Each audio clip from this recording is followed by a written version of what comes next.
السلام علیکم ورحمۃ اللہ. وعلیکم السلام. میرا نام منیر احمد مجوکا ہے.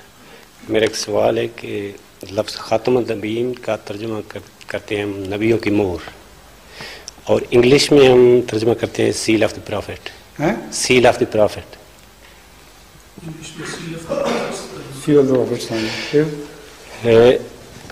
اور سیل جو ہے یہ بند کرنے کے معنی نہیں ہوتا ہے. اگر سٹیمپ آف دی پرافٹ ترجمہ کیا جائے تو یہ ہمارے موقف کی زیادہ وضاحت ہے.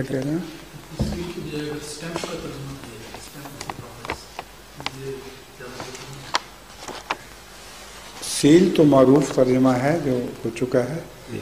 سٹیمپ کے کئی معنی ہو سکتے ہیں جو سیل کے معنوں سے علاوہ بھی ہو سکتے ہیں.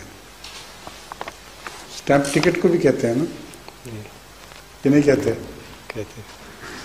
تو انبیاء کا ٹکٹ تو نہیں ہے رسول اللہ صلی اللہ علیہ وسلم، لیکن سیل ہے جو ان پر مہر لگتی ہے. سیل کا لفظ ہی بہتر ہے.